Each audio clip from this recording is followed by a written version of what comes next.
بسم اللہ الرحمن الرحیم، میں ہوں طاہر ڈنڈسا اور آپ دیکھ رہے ہیں ایس ٹی ٹی وی۔ یہ بات اب مسلمہ ہے گلوبل ہسٹری سے اور گزشتہ 100 سال کی، اس سے پہلے بھی، کہ اگر ایک حد سے زیادہ غربت ہو تو ملک ایز اے ہول ترقی نہیں کر سکتا، اور پھر یہی لوگ ہوتے ہیں جنہوں نے ایسٹ بننا ہوتا ہے آگے جا کے اور فیوچر میں ترقی، فیوچر انڈومنٹ ہیں یہ لوگ جو ہوتے ہیں ینگ جنریشن جو کہ ترقی نہیں کر سکتی۔ تو اس کے لیے سب سے پہلے پتہ ہونا چاہیے کہ غربت کی سطح کیا ہے، اس کے انڈیکیٹرز کیا ہیں، اور ڈفرینٹ اس کی توجیحات جو ہیں وہ کیا ہیں، تاکہ اس کے خلاف کوئی اقدام، راست اقدام اس کے خلاف کیا جا سکے۔ یہ اس لیے بھی ضروری ہے تاکہ جنرل پبلک اور پالیسی میکر اور گورنمنٹ جو ہے ان کے درمیان بھی ایک اتفاق رائے ڈیولپ کیا جا سکے۔ اب یہ بڑی خوش آئند بات ہے کہ گزشتہ 6 سال کے بعد ایک پاورٹی اسیسمنٹ رپورٹ جو ہے وہ گورنمنٹ نے لانچ کی ہے۔ اس پہ کچھ بات چیت کرنے کے لیے اور اس کو ایکسپلین کرنے کے لیے کیا ہے، تو وہ انگریزی میں کہتے ہیں نا، فرام دا ہارسز ماؤتھ۔ تو ہم نے اس پاورٹی اسیسمنٹ کمیٹی کے پرائیویٹ ممبر ڈاکٹر عابد سلیری کو ایک دفعہ دعوت دی ہے کہ اس پہ بات چیت کریں۔ ڈاکٹر صاحب تھوڑی سی اس پہ بات چیت کریں، پھر ہم اس پہ آگے چلتے ہیں۔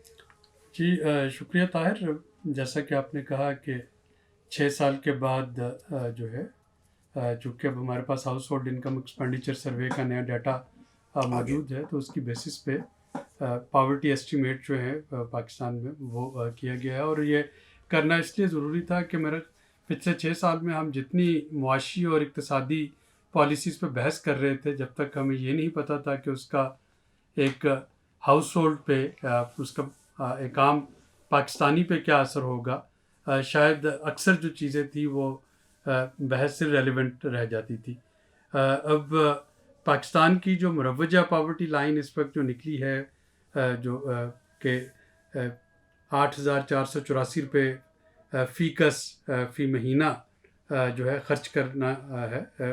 اگر اس میں دیکھا جائے کہ کن چیزوں پہ وہ کنزمپشن ہوگی، تو اس میں ایک تو وہ جو پرانا طریقہ ہوتا تھا کیلریز کا، کہ آپ ناپتے تھے کتنی آپ کے پاس 2350۔ کتنی آپ کے پاس کیلریز ہونی چاہیے خوراک کے لیے، لیکن اس کے ساتھ ساتھ پھر ٹرانسپورٹیشن، انرجی، رینٹ، یہ جو کاسٹ ہے، ایجوکیشن، ہیلتھ، ان کاسٹ کو بھی شامل کیا گیا۔ تو اس وقت ہم اس کو جو طریقہ استعمال کیا گیا ہے اس کو ہے CBN، cost of basic need, کہ جو بنیادی ضرورتیں ہیں کسی بھی گھرانے کی، ان کو پورا کرنے کے لیے وہ کتنا خرچ سکتے ہیں۔ اب جو ہائیسٹ کا ڈیٹا ہے ہاؤس ہولڈ انکم ایکسپینڈیچر کا، اس سے کافی ریویلنگ آپ کو فیکٹر نظر آتے ہیں۔ پچھلے 6 سالوں میں آمدنی جو ہے وہ دگنی ہو گئی ہے روپوں میں، لیکن اگر ہم خرچوں کو دیکھتے ہیں تو وہ جو خرچے ہیں 60% سے زیادہ خرچے صرف کھانے پینے کی اشیاء پہ اور آپ کے جو رینٹ پہ اور انرجی پہ لگ رہے ہیں۔ جو تعلیم اور صحت جو کہ آپ کی جنریشنل موبلٹی کے لیے بہت امپورٹنٹ ہوتی ہے، اس پہ 6% سے کم خرچ ہو رہا ہے گھرانے کا۔ یعنی اگر وہ 100 روپیہ خرچ کر رہے ہیں تو اس میں سے کوئی 62-63 روپے وہ صرف اپنی سروائیول پہ خرچ کر رہے ہیں، 2 وقت کی روٹی اور مکان کا کرایہ اور انرجی، جبکہ صرف 6 روپے جو ہیں ہر 100 روپے میں سے 6 روپے سے کم وہ صحت اور تعلیم پہ خرچ ہو رہے ہیں۔ تو یہ ایک براڈر پکچر ہے جو کہ ایک مشعل راہ بنتی ہے آپ کی معاشی پالیسیز کے لیے، یہ سمجھنا کہ ایسا کیوں ہے اور پھر یہ دیکھنا کہ اس کو درست کیسے کیا جا سکتا ہے۔ یہ اس میں انہوں نے جو گزشتہ کچھ ڈیزاسٹر یہ ایونٹ ہوئے ہیں ان کو بھی اس کے اوپر بھی پیراز ایڈ کیے گئے ہیں رپورٹ کے اندر، تو کیسے اس کو ریلیٹ کریں گے آپ؟ یہ کچھ ایکسٹرنل فیکٹر ہیں، کچھ انٹرنل فیکٹرز ہیں۔ اگر ہم پچھلے 6 سالوں میں دیکھیں تو ایکسٹرنل فیکٹر کیا تھے؟ پہلا ایکسٹرنل فیکٹر کووڈ تھا، جس نے لوگوں کی سیونگز کو ہٹ کیا۔ جب آپ کے اسمارٹ لاک ڈاؤن تھے، انفارمل اکانومی جو تھی وہ رک گئی تھی، تو کیا ہوا کہ لوگ جو ان کے پاس جو بچا کھچا تھا، جو سیونگ تھی، اس کو استعمال کر رہے تھے۔ تو پہلے تو سیونگز ہٹ ہوئی، اس کے بعد ایسٹ ہٹ ہوئے، 2022 والا سیلاب اور 2025 والا سیلاب، انہوں نے جو ایسٹس تھے ان کو بڑے برے طریقے سے ہٹ کیا۔ لوگوں کی جو زرعی رقبہ تھا، ان کے پاس جو لائف اسٹاک تھے، ان کے پاس جو گھر بھی تھے. گھر تھے، انفراسٹرکچر تھا. اس کے بعد یہ جو دو بڑے فیکٹرز تھے، اس کے ساتھ جو تیسرا فیکٹر تھا وہ تھا جو ہمارے پاس ایک پیریڈ آیا فائنانشیل انسرٹینٹی کا. اس فائنانشیل انسرٹینٹی میں جس میں کہ ملک دیوالیہ ہونے کے قریب تھا، جو آئی ایم ایف کے پروگرامز میں جانا پڑا. تو آئی ایم ایف کے پروگرام بہت ضروری تھے اس معاشی استحکام کے لیے اس وقت، اسٹیبلٹی کے لیے، لیکن بیلنس آف پیمنٹ کے لیے. لیکن ان کے اپنے ٹرانسمیشن میکنزم ہوتے ہیں جو کہ پاورٹی کو افیکٹ کرتے ہیں. مثلاً اس کی وجہ سے انرجی کی قیمتیں جو ہیں وہ بڑھانا پڑی. اس کی جو کہ ہمیں نظر آتا ہے آئس کے سروے میں، اگر ہم کہتے ہیں کہ 1/4 سے زیادہ اخراجات انرجی پہ ہیں تو انرجی کی قیمتیں بڑھی. اس کی وجہ سے بیلنس آف پیمنٹ کرائسس کی وجہ سے ڈیپریسیشن آف روپی ہوا. جب ڈیپریسیشن آف روپی ہوا تو آپ کی فیول، آپ کی فرٹیلائزر اور آپ کی جو فوڈ آئٹم امپورٹ ہوتی ہیں وہ مہنگی ہو گئی. اسی کی وجہ سے انفلیشن جو ہے وہ کک ان ہوئی. اب جب انفلیشن ہوتی ہے تو جو آپ کو نظر آتا ہے ان نمبرز میں کہ آمدنی تو دگنی ہو گئی، لیکن جو اخراجات ہیں وہ بھی اسی حساب سے بڑھ گئے، تو لوگوں کی پرچیزنگ پاور اس سے ختم ہوتی نظر آتی ہے. تو یہ آپ کو جو ہے یہ تو ایکسٹرنل فیکٹرز ہیں. لیکن اس کے ساتھ ایک بڑا آپ کو سٹل انٹرنل فیکٹر بھی اس میں نظر آتا ہے، اور وہ ہے پاورٹی نمبرز کے ساتھ ساتھ انیکویلٹی نمبرز بھی جو ہے پاورٹی ایسٹیمیشن کمیٹی نے وہ دیکھے ہیں کہ آپ کی جو امیر اور غریب کا جو فرق ہے اس میں بھی اضافہ ہو رہا ہے. اب اس کو ایک تو جغرافیکل ڈسپیرٹی ہے. اگر ہم دیکھتے ہیں کہ پنجاب جو ہے اس میں غربت جو ہے وہ نسبتاً کم ہے، لیکن اس میں بھی 7% اضافہ ہوا ہے.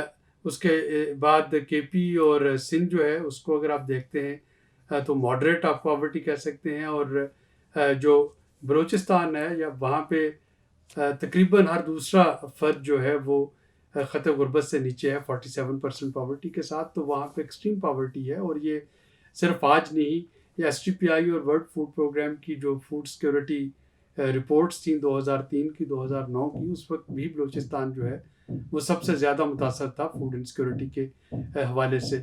تو یہ آپ کے سسٹمک پرابلم جو ہیں یہ بھی ساتھ ساتھ چلتے آ رہے ہیں. تو اور اس کے علاوہ ایک اور چیز جو اسی کمیٹی میں اور اس نمبرز میں نکلتی ہے وہ ہے کہ دیہی غربت میں اضافہ ہوا ہے شہری غربت کی نسبت. اگر آپ دیکھیں 37% اور 17%، شہروں میں 17% کے قریب ہے، دیہاتوں میں 37% ہے. جس کا نتیجہ یہ نکل رہا ہے کہ دیہاتوں سے لوگ جو ہیں وہ شہروں کی طرف منتقل ہو رہے ہیں. اور یہ جو ان پلانڈ مائیگریشن ہے یہ شہروں پہ ایک تو بوجھ جاتا ہے، وہاں پہ جابس جو ہیں وہ آپ کو نہیں ملتی، وہاں پہ بیسک سروسز آپ کو نہیں ملتی ہیں. اور یہ ایک وشس سائیکل اس وقت چل رہا ہے کہ دیہاتوں میں چونکہ روزگار کے مواقع نہیں ہیں، غربت زیادہ ہے، وہاں سے لوگ شہروں میں آتے ہیں. شہروں میں چونکہ ان پلانڈ مائیگریشن ہے، کوئی وہاں پہ بھی ابزارب کرنے کا اتنی ہیومن فورس کو کوئی انتظام نہیں.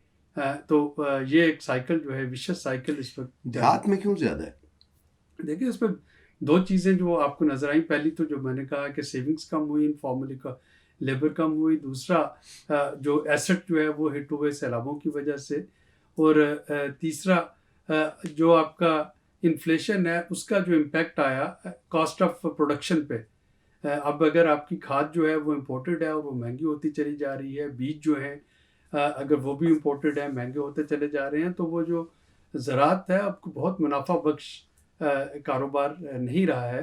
اور اسی کی وجہ سے لوگ جو ہیں وہ آن فارم لیبر کو چھوڑ کے آف فارم لیبر کی طرف جا رہے ہیں. یہ جسٹ ایک پالیسی کا یہ جو ہم نے گندم غلط موقع پہ امپورٹ کی یا جو چینی کا وہ چلتا رہا ہے، اسے کہتے ہیں کہ کئی 100 ارب روپے نیٹ ٹرانسفر ہوئی رورل سے اربن میں. یہ بھی ریزن ہو سکتی ہے پالیسی وائز. ساری پالیسیز جو ہیں وہ انہی کی وجہ سے. اگر آپ کی رورل ایریاز میں وہ غربت بڑھتی ہے تو اس میں تمام پالیسیز اور کلائمیٹ چینج اور باقی چیزیں شامل ہیں. تو بڑی تھوڑا سا جغرافی ڈسکس کرتے ہیں. دریائے سندھ کے مغربی کنارے پہ جو 2 صوبے ہیں ان میں بڑی سملیرٹی ہے. ایک تو ریسورس رچ ہیں وہ بڑے، کے پی کے سے بڑی گیسیس نکلتی ہے، وہ کیپی کی ہوئی ہے، وہ اس پہ دوسرا بلوچستان میں بھی آپ کو پتہ ہے کہ منرلز اور وہ بڑے ریسورسز ہیں، اور ان دونوں صوبوں میں انسرجنسی بھی چل رہی ہے اور غربت بھی سب سے زیادہ ہے ان کے دوران. تو اس کی کوئی طاہر اس پالیسی رپورٹ میں تو ہم نے نہیں دیکھا ہے، لیکن جو ہمارا پہلے والا کام ہے ورلڈ فوڈ پروگرام کے ساتھ ایس ڈی پی آئی کا، بڑا کلیئر اس میں نظر آتا ہے. انسیکیورٹی بریڈز انسیکیورٹیز، ایک قسم کی انسیکیورٹی ہو تو ہر طرح کی انسیکیورٹی وہاں پہ جنم لیتی ہے. اور یقیناً یہ ان دونوں صوبوں میں ملیٹنسی کی وجہ سے، ان دونوں صوبوں میں is one of the reason. جو ہے میں یہ بالکل نہیں کہہ رہا کہ صرف یہ ہر وہ فرد جو کہ خط غربت سے نیچے ہے وہ ملیٹنٹ ہو جاتا ہے، بالکل میری اس بات کو سمپلسٹک نہیں لینا چاہیے. لیکن میں یہ کہنا چاہ رہا ہوں کہ یہ ایک وشیس سائیکل ہے جو کہ جس میں فوڈ انسیکیورٹی بھی ہے، یہاں پہ ملیٹنسی بھی ہے، یہاں پہ پاورٹی بھی زیادہ ہے، یہاں پہ باقی ایشوز بھی ہیں. تو یہ سارے کمپاؤنڈ ہو جاتے ہیں، اور ٹرین جو ہے وہ بھی ہارڈ ہے، ایگریکلچر ٹرین نہیں ہے. تو یہ سارے جو ایشوز ہیں یہ کمپاؤنڈ ہو کے یہاں پہ کرونک پاورٹی کی شکل میں آپ کو دکھائی دیتے. یہ تو ہوگی چھوٹی سی کرونالوجی اور جیوگرافی. اب کیا ہے آگے، کیا کیا جائے؟ دیکھیں 2-3 اس میں ہمیں کرنے والے کام ہیں. ایکسٹرنل فیکٹرز کے لیے تو ہمیں ریزیلینس بڑھانا ہوگی یقیناً، کلائمیٹ چینج کے لیے کلائمیٹ سمارٹ ایگریکلچر کی طرف، پیرامیٹرک انشورنس کی طرف، انفراسٹرکچر بہتر بنانے کی طرف. لیکن جس چیز پہ اس وقت اسٹیٹ کو توجہ دینے کی ضرورت ہے وہ یہ ہے کہ فیڈرل ڈویزیبل پول میں سے جو صوبوں کا حصہ ہے وہ کافی حد تک وہ بڑھ چکا ہے 7واں NFC جب سے اناؤنس ہوا ہے. اب یہ تمام فیکٹر جو ہم ڈسکس کر رہے ہیں یہ صوبائی مسئلے ہیں، اور چونکہ یہ صوبائی مسئلے ہیں، اگر صوبائی حکومتیں جو ہیں وہ NFC کی طرز پہ PFC نہیں دیں گی تو پھر آپ کو اسی طرح کی ڈسپیرٹیز نظر آئیں گی. یعنی ہمیں صوبائی بجٹ کو صوبائی دارالحکومت سے باہر بھی لگانا ہوگا. بہت اچھی بات ہے کہ لاہور، کراچی، پشاور، کوئٹہ جو ہیں وہاں پہ ترقی آئے، بڑے شہروں میں میٹروپولیٹن سٹیز جو ہیں حیدرآباد، فیصل آباد، ملتان، وہ بہتر ہوں. لیکن اتنا ہی زیادہ ضروری ہے کہ جو آپ کے اضلاع پسماندہ ہیں اور یہاں پہ غربت ہے، وہاں پہ PFC کے تحت اشورڈ رقم جو ہے وہ دی جائے اور اس غربت کے محرکات کو سمجھا جائے، جس کے لیے ہمارے پاس بے نظیر انکم سپورٹ پروگرام کی بہت رچ ریپوزیٹری موجود ہے جو کہ آپ کو بتاتی ہے کہ غربت کہاں پہ کنسنٹریٹڈ ہے، جو آپ کو بتاتی ہے جو سرویز ہیں اس کے نیشنل سوشیو اکنامک رجسٹری، وہ آپ کو بتاتی ہے کہ غریب گھرانے میں تعلیم کا کیا معیار ہے، وہ بتاتی ہے کہ وہاں پہ روزگار کے کیا معیار ہے، وہ بتاتی ہے کہ کیا یہ گھرانہ ویمن ہیڈڈ ہاؤس ہولڈ ہے یا میل ہیڈڈ ہاؤس ہولڈ ہے، وہ یہ بتاتی ہے کہ وہاں پہ کوئی خدا نخواستہ ڈسیبلٹی تو نہیں ہے، وہ ایسٹس کے بارے میں بتاتی ہے کہ ان کے اثاثے کتنے ہیں. اور اسی کو ہمیں دیکھنا ہوگا کلسٹرز کی شکل میں کہ کون سے ایسے ایریاز ہیں یہاں پہ کہ اگر تعلیم پہنچا دی جائے تو شاید وہ غربت سے نکل آئیں، کون سے ایسے ایریاز ہیں یہاں پہ اگر جابز لوکل لیول پہ کریٹ کر دی جائیں تو وہ غربت سے نکل آئیں، کہاں پہ اثاثے بانٹنے کی ضرورت ہے مائکرو فائنانس کے ذریعے. تو یہ ایک سائنٹیفک بنیادوں پہ غربت میں تخفیف کے لیے کام کرنا ہوگا. میرے ذاتی رائے میں صرف پیسے بانٹنے سے جو کہ ہم بہت اچھا ہے ہینڈ آؤٹ دینا، لیکن صرف ہینڈ آؤٹ دینے سے غربت گزارا نہیں ہوگا، اس میں کمی نہیں ہوگی. ورٹیکلی کس حد تک یا ہاریزونٹلی جو بھی آپ کہہ رہے ہیں یہ ڈیپ ہونا چاہیے. میں سوچ رہا تھا ایز یو ور ٹاکنگ کہ جس شہر میں ہم رہتے ہیں اس کے غریب ایریا ہم سب کو پتہ ہے، بہت غریب ایریا بھی پتہ ہے، لیکن ڈیولپمنٹ آپ دیکھیں وہ امیر ایریا میں ہو رہی ہوتی ہیں ساری.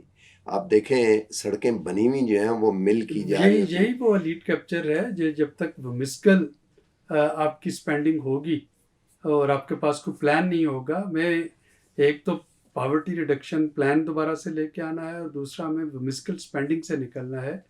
یہ ٹیکس پیئر منی جو ہے یہ ٹیکس پیئرس پہ لگنا چاہیے، خصوصاً ان ٹیکس پیئرس پہ جو کہ انڈائریکٹ ٹیکس دے رہے ہیں، آمدنی پہ ٹیکس نہیں دے رہے، جن کی آمدنی ہے ہی نہیں لیکن وہ انڈائریکٹ ٹیکسز دے رہے ہیں، پٹرول پہ 100 روپے سے اوپر دے رہے ہیں. تو ان پہ یہ رقم لگنی چاہیے. اور یہ تبھی ممکن ہوگا اگر ہم ان پاورٹی نمبرز کو سیریس لیں، اگر ہم اس پاورٹی کے محرکات کو سمجھیں اور اس کے مطابق ایک کمپریہنسو تو آپ یہ کہہ رہے ہیں کہ جو PFC آئے وہ صرف پیسہ ڈسٹرکٹ کو نہ ملے بلکہ لوکل گورنمنٹ کو بھی اس میں سے آگے یقینی طور پر اینڈ تک ٹرانسفر ہو جائے، دیکھیے تاکہ غریب ایریے جو ہیں وہ بھی خرچ، یہ نہیں کہ ڈسٹرکٹ میں آیا ہے اور سارا پلانٹس. تو آپ کے پاس ضلعوں میں پاورٹی ریڈکشن پلان ہونے چاہیے. اچھا، دوسرا یہ ہے کہ میں سوچ رہا تھا کہ جو فزیکل ہماری پالیسی ہے اس میں بھی ڈراسٹک چینج نہیں ہونا چاہیے، کیونکہ اگر آپ دیکھیں، غور سے دیکھیں بائفرکیٹ کر کے، تو جو ٹیکس پیئر منی آپ کی آتی ہے وہ یا تو کارپوریشن سے آ رہی ہے 50% سپر ٹیکس وغیرہ، وہ بسکٹ مہنگا کر کے جو پھر غریب کھاتا ہے، ماچس مہنگی کر کے یا دودھ مہنگا کر کے، ان سے پھر وہ غریب پہ چلا جاتا ہے. دوسرا ڈائریکٹ غریب پہ ہے، کیونکہ جو امیر آدمی ہے وہ تو آج کل جس گاڑی میں ٹریول کرتا ہے وہ تو سونگتی ہے پٹرول، ہائیبریڈ ہے، جی اور جو ویگن میں کر رہا ہے اس کے کرائے میں. تو فزیکل پالیسی جو ہے، جو ایلیٹ کیپچر کا آپ نے بات کی، جب تک آپ کے IMF پروگرام چل رہے ہیں، اور ابھی ایک پروگرام اور آنا ہے. منیمم ایک پروگرام اور آنا ہے. دو ہی آپ کے پاس چوائسیز ہیں، یا آپ اپنے ریونیو کو، ٹیکس نیٹ کو ایکسپینڈ کر لیں، یا آپ اپنے فسکل ڈیفیسٹ کو میٹ کرنے کے لیے جو مروجہ طریقے ہیں ان پہ چلتے رہیں. تو یہ ایک ٹرانسمیشن چینل ہے جو کہ بہت ضروری ہے آپ کی فسکل اسٹیبلٹی کے لیے. انفارچونیٹلی اگر اس ٹرانسمیشن چینل سے غربت بڑھ رہی ہے تو پھر دیکھنا ہوگا IMF کے ساتھ نیگوشیشن میں حکومت کو کہ کیسے اس کا جو نیگیٹو امپیکٹ ہے. آخری چھوٹا سا اس کو ڈائسیکٹ کرنے کے لیے، جو آپ کا ڈیٹ ہوتا ہے ایکسٹرنل ڈالر ٹرمز میں بھی، وہ بھی خرید کے یا ریمیٹنس، وہ روپے سے بیلنس ہوتا ہے نا لانگ رن میں. اور جو روپیہ ہے وہ ظاہر ہے آپ مانیٹری ایکسپینشن تو فزیکل سے میچ کر کے کرتے ہیں. تو الٹیمیٹلی جو IMF پیسے دے رہا ہے وہ بھی فزیکل سائڈ سے ہی آپ نے جا کے پورے کرنے ہوتے ہیں. ظاہر پسند کسی کو بات یہ پسند آئے یا نہ آئے، گورنمنٹ کو یا جس کو بھی کرنی، جب تو آپ فزیکل سائڈ کو اسی وقت ڈیٹ بہتر سروسنگ جو آپ نے کرنی ہے، ظاہر فزیکل پالیسی پہ ہے نا. یہیں سے ریونیو تو فزیکل سائڈ کی ریفارم جو ہے وہ آپ کو لگتا نہیں کہ اسٹیٹس کو جو ہے آن پرپز نہیں کرنا چاہتا؟ میرا خیال ہے کہ اس میں کافی آلریڈی پازیٹیو ڈیولپمنٹ ہو رہی ہے. ابھی بھی جو ریویو مشن پہنچ رہا ہے کل، اس کے ساتھ جو بات چیت ہو رہی ہوگی. میں یہ کہوں گا کہ glass is half full, we are not there, لیکن ہم وہاں بھی نہیں جہاں پہ کہ آج سے 3 سال پہلے تھے. تو چیزیں جو ہیں وہ بہتری کی طرف جا رہی ہیں. اب دیکھنا ہے کہ ان کو کتنا پرسسٹنٹ اور آخری کویشچن ہم کرتے ہیں، کنسسٹنٹ چلاتے ہیں. آخری اسپائکس آتے رہتے ہیں اپ اینڈ ڈاؤن، جیسے کہ آپ کو بھی پتہ ہے، ہم سب کو پتہ ہے، جو گراف ہے وہ ایسے رائز سیدھا کرتا ہوا جا رہا ہوتا ہے، اور یا گراف ایسے نیچے آ رہا ہوتا ہے، بیچ میں ایک ساتھ ہی یہ چل رہا ہوتا ہے کہ جی 3 سال میں اوپر ہوا نیچے ہوا، ایسے کرتے ہوئے. تو گزشتہ 20-25 سال سے تو یہ جو پاورٹی کا یہ یوں ہی جا رہا ہے نا، وہ اسپائکس کو کوئی گورنمنٹ ہم نہیں ڈسکس کریں. نہیں دیکھیے، یہ 2018 تک اس میں مسلسل کمی ہو رہی تھی. ہاں 2018 کے بعد اس میں اضافہ جو ہے وہ ہوا ہے، اور اس کے فیکٹرز جو ہیں وہ آپ کو بتا دیے کہ کن فیکٹرز کی وجہ سے اضافہ ہوا. اچھا چلیں جی، کوئی چیز اینڈ میں آپ کہنا چاہتے ہو کہ جو وہ آپ سمجھتے ہیں کہ جو کمیٹی تھی یہ پروورب اس کا کیا بنتا ہے؟ یہ ایک انڈیپینڈنٹ اکیڈیمک ایکسرسائز ہے، انڈیپینڈنٹ، اور یہ ایک ڈائگنوسٹک رپورٹ ہے، ہر ڈائگنوسٹک لیبارٹری کی طرح. اس کے بعد یہ انفرنس آپ پالیسی میکر ڈرا کریں، یہ ڈیپینڈ کرتا ہے کہ آپ اس سے پرسکرپشن جو ہے وہ اس کو کیا بناتے ہیں، کیا بناتے ہیں. چلیں ٹھیک ہے، بہت بہت شکریہ. تو باٹم لائن یہ ہوئی کہ وہ مواد، وہ ڈیٹا مائننگ اب ایک بڑا سبجیکٹ ہے آج کل. ڈیٹا جو ہے وہ کہتے ہیں اٹس اے نیو آئل، بلکہ اس سے بھی زیادہ وہ کہتے ہیں. تو ڈیٹا اب اویلیبل ہے اس ایک ایریے میں، اور پاورٹی ہی اصل میں ایشو ہے جس کی وجہ سے ایکسٹرنل پالیسی، انٹرنل، سب کچھ اسی پہ چلتا ہے. اگر پاورٹی نہ ہو، انیکویلٹی کم ہو، تو ملک سٹیبل ہو جاتے ہیں. تو I think no it's up to the government to make a prudent policy. آخری چیز اس میں یہ ہے کہ انہیں چاہیے کہ ایسی پالیسی بنائیں جس سے لانگ ٹرم ہو، چاہے خود اپنے آپ کو پولیٹیکل اس سے تھوڑا سا شارٹ رن میں نقصان ہی کانسٹیچوئنسی پالیٹکس سے اوپر اٹھ کے کرنے والی بات ہے، چاہے وہ اس میں انسٹیٹیوشنز ہوں یا چاہے اس میں پولیٹیکل پارٹیز ہوں. آج تک کے لیے اتنا ہی، ملتے ہیں اگلے پروگرام میں. اللہ حافظ.